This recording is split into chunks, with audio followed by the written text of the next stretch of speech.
The war was over, but Sergeant David Hale didn't pack his bag. While his fellow prisoners of war cheered and lined up for the trucks heading west, David stood still, eyes fixed on the snow-covered fence of the Soviet transit camp near Białystok. He didn't flinch, didn't blink, as if the announcement of liberation had never reached him. The Red Army officer had just given them the news. The Americans were coming. Repatriation was underway. The war was done. And yet David remained silent. It was March 1945, the tail end of a war that had consumed millions, and the makeshift camp, a crumbling textile factory repurposed into a holding center, was a temporary limbo between captivity and freedom. Inside, Allied soldiers from different fronts waited, thinned by hunger but alive, clinging to rumors of home.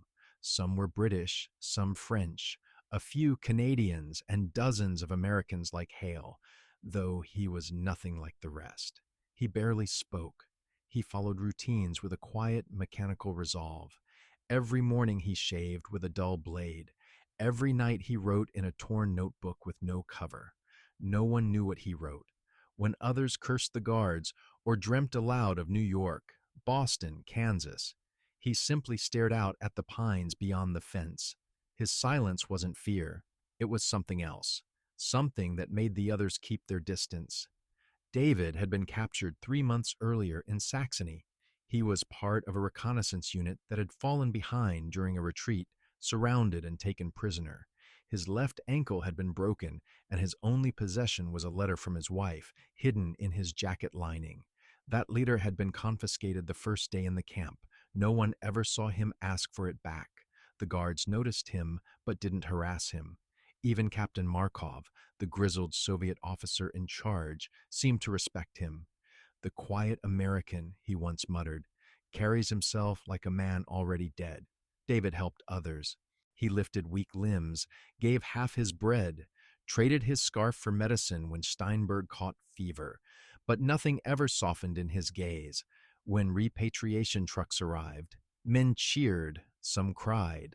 One man kissed the muddy ground. David sat in the corner of the barracks, arms crossed, notebook in lap. Private Steinberg came to him, clutching a Red Cross tag. "We're going home, Hale. Your name's on the list. Brooklyn, then straight to the States. Can you believe it?" David looked up. "I'm not going," he said. Steinberg blinked. "You what?" "I'm staying." "You're not making sense. The war is over. You want to stay in a Soviet camp?" "No, I'm going east." Steinberg laughed nervously, then stopped. "You serious?" David didn't answer. The next day, as the final trucks rolled out, David stood alone in the yard. His name had been called 3 times. He never responded. Markov approached him. "Why?" he asked in Russian-accented English. "This is your freedom." David looked at the trees beyond the eastern fence, mist rising in the dawn. "There's something I need to finish," he said. "You have nothing east of here," Markov replied. David gave a half smile. "You'd be surprised." He gathered his satchel, the same one he'd carried since Saxony, and walked, not west toward the flags and food and return, but east toward silence. No one followed. No one stopped him. Behind him, the camp gates creaked closed, and Sergeant David Hale disappeared into territory no one was meant to enter alone. David walked for hours without speaking, boots cracking the frozen earth as Soviet forest gave way to battered villages and narrow, snow-choked roads. He carried no map, no uniform insignia, only a worn satchel and the look of a man who no longer feared being questioned. He slept in barns, abandoned cars, under collapsed roofs. When Soviet patrols asked questions, he gave vague answers in slow, deliberate Russian he'd learned from a fellow POW months earlier. "Translator," he'd say. "Interpreter for American unit." Most didn't probe further. Uniforms were mismatched, records lost. No one wanted more trouble. The front lines were dissolving into chaos, and in that confusion, David moved like a ghost. He wasn't heading home. He was heading back to something unresolved. On the 4th night, he arrived at a village called Velikovo, a forgotten dot on a map near the Pripyat marshes. There, he met a woman named Katya. She ran a boarding house with her father, an amputee who had once been a railway engineer. The house smelled of soap and dried herbs. Katya didn't ask questions. She offered him tea and a room without windows. She saw the American documents in his bag, but said nothing. That night, as artillery echoed far to the west, David sat at the edge of the bed and opened his notebook. It was filled with the same sentence written over and over. I should have told him. In the mornings, he helped chop wood. In the evenings, he sat silently at the kitchen table while Katya and her father argued about the future. On the seventh night, the silence broke. You're not the first foreigner to pass through here, Katya said quietly, but you're the only one who looks like he's already seen the ending. David didn't look up. I came here before, he said, before I was captured. There was a house, a boy. His name was Lev. Katya waited. He died. David shook his head. He lived because I didn't pull the trigger. The air went still. I was ordered to clear the house. I opened the door. There was a boy. I froze. My sergeant shouted. But I said the house was empty. He closed the notebook. I lied to save a stranger, and now I need to know if he's still alive. Katya poured another cup of tea. In this country, people vanish even when they're not hiding.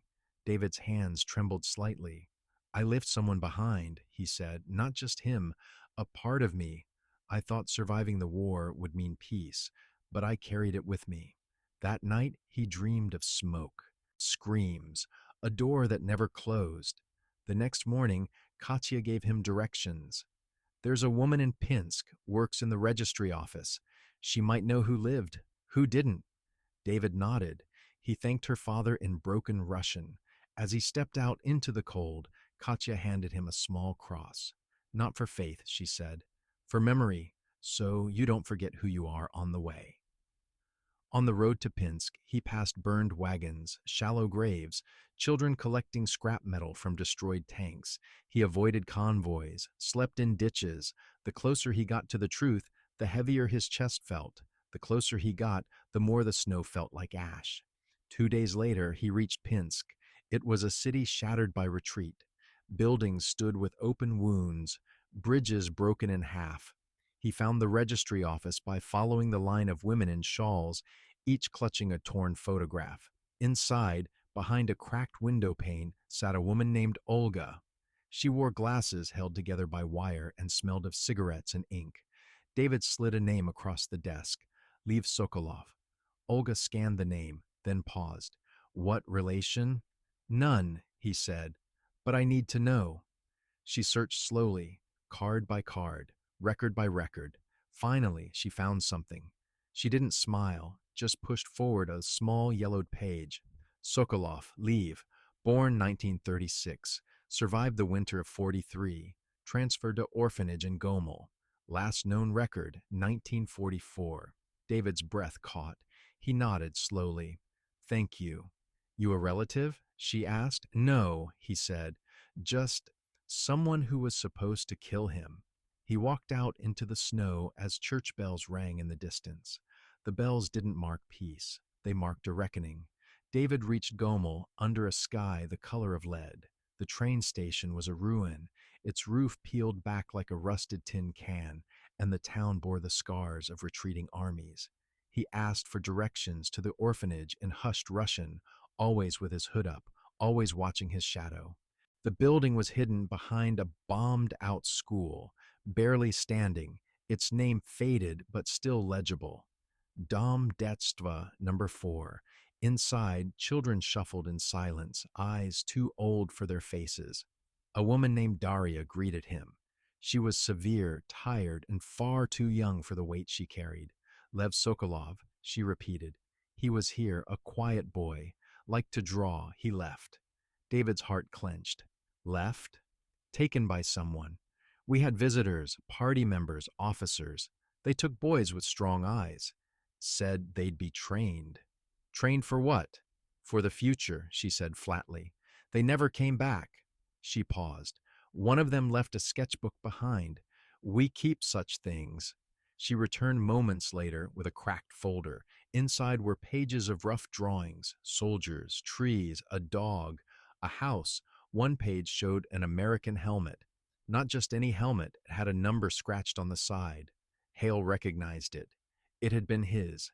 He sat down hard. The boy remembered him. Daria noticed the shift in his breath. You knew him. I saved him. And now I don't know if I did the right thing. He stayed in Gomel that night, unable to sleep.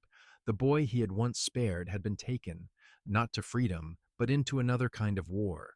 And now Hale felt it twisting inside him, the act of mercy that perhaps had only extended the boy's suffering.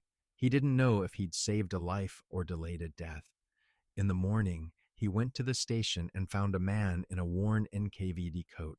I'm looking for Lev Sokolov, he said carefully. The man stared. Why? He's the key to something I need to finish. The man's eyes narrowed. You're not Russian. Does it matter? The officer hesitated, then muttered, There's a facility north of here. They took orphans for training. Sometimes they come back different. What kind of training?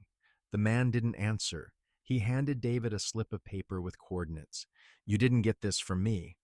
David traveled north, deeper into the woods, deeper into the silence. At dusk, he arrived at a complex surrounded by fences. It looked like a school, but the windows were blacked out, and guards stood too straight to be teachers. He crept through the trees until he could see the yard. Children marched in silence. One face stopped him cold.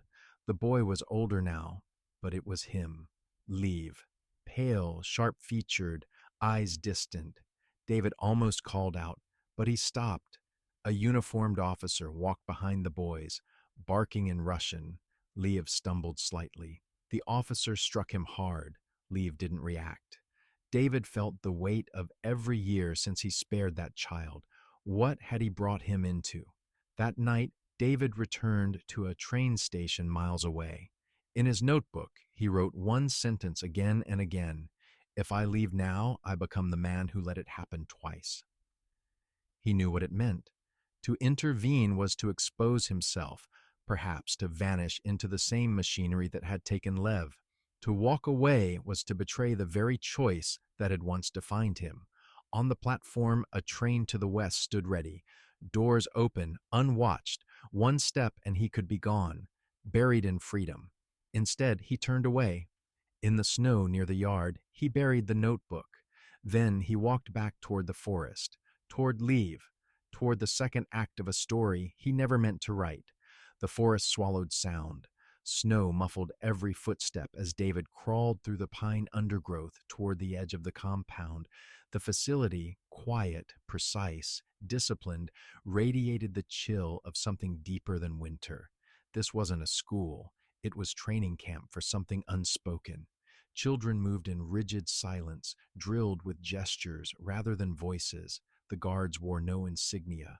There were no flags. No one smiled. He had watched for 2 nights. Lev was always there, always near the center, never speaking, never flinching.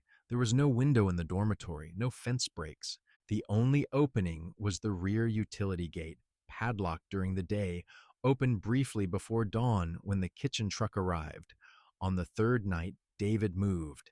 He waited in the ditch beside the back road, motionless as frost formed along his coat.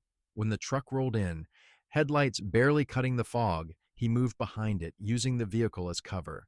As the gate opened, he slipped in, staying low. No one saw him. He crouched behind stacked coal bins and watched the kitchen door. A bell rang. Boys emerged in line. Lev was 3rd. David's pulse surged. He scanned for a guard's pattern, calculated the seconds between glances. Then he stepped forward. Lev, he whispered. The boy flinched, eyes wide. Recognition flickered. It's me, David said, still crouched, hidden in shadow. The house, the helmet, you remember? Lev blinked, barely nodding. David reached out. Come with me. Lev looked behind him. One of the guards had paused. David pulled the boy behind the bins. Quiet, he mouthed. Footsteps passed. Silence, they moved.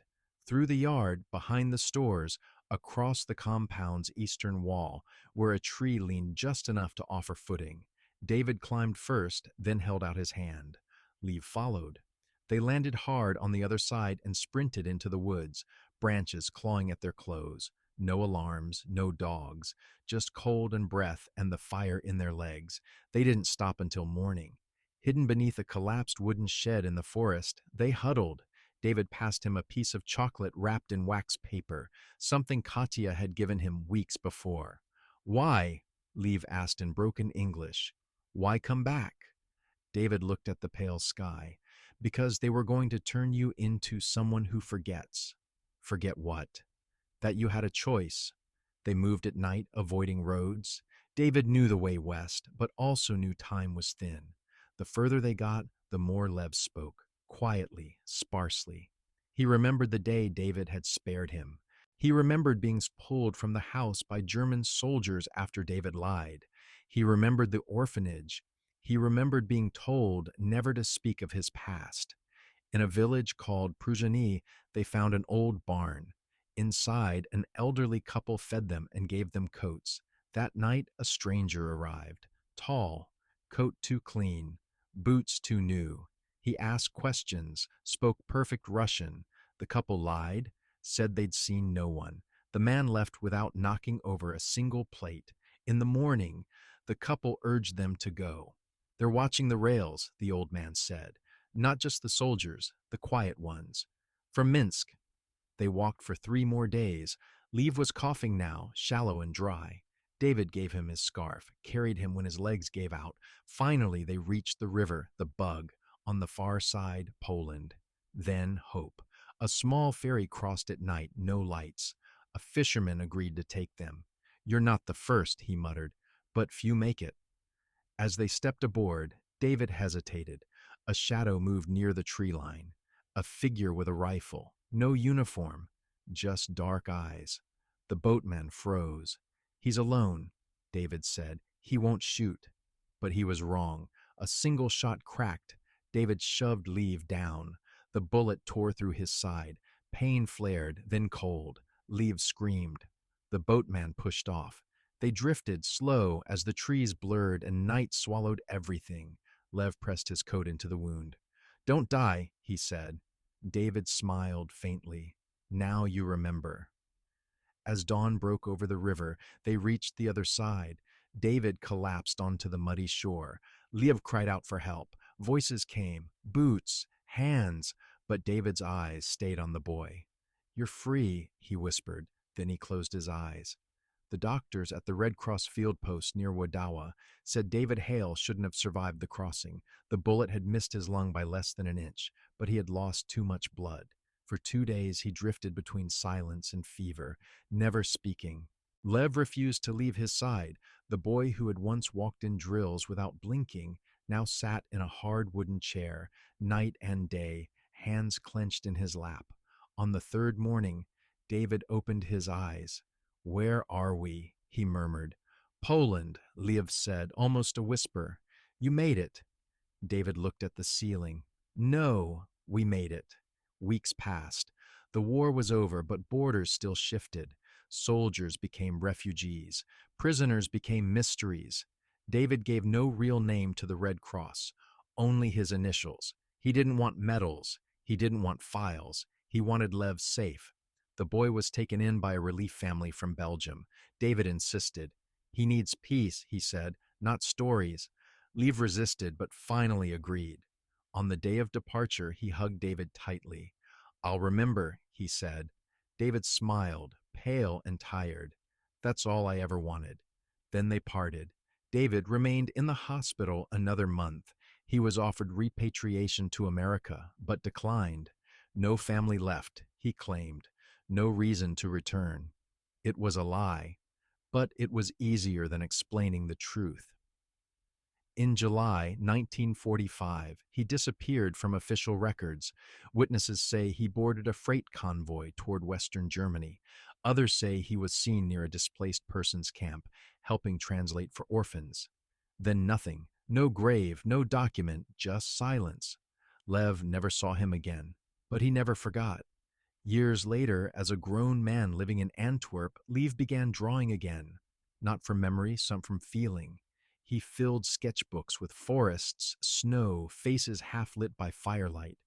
One drawing stood out, a man in a coat, standing in front of a burning schoolhouse shielding a child. Underneath it, he wrote, "The man who taught me I was not property." In 1983, a journalist researching missing American POWs came across the name David Hale in a list of Red Cross evacuees. He traced the name to WWII, then to Belgium, and finally to Lev. They met in a quiet cafe. The journalist asked, "Why do you think he never went home?" Lev stirred his tea. "Because he already had," he said. "He found peace where it hurt most. He didn't need a parade." The article never ran. The journalist chose not to publish. "Some stories," he wrote in his notes, "are more sacred in silence." Today, no one knows where David Hale is buried, if he is buried at all. But in a museum in Brussels, among a forgotten drawer of post-war sketches, a note is pinned behind glass. It reads, "In 1943, an American soldier lied to save a child. In 1945, he crossed a border to do it again. He never asked to be remembered, but we remember him anyway." Inspired by an unverified but persistent post-war account gathered by the International Tracing Service in 1946.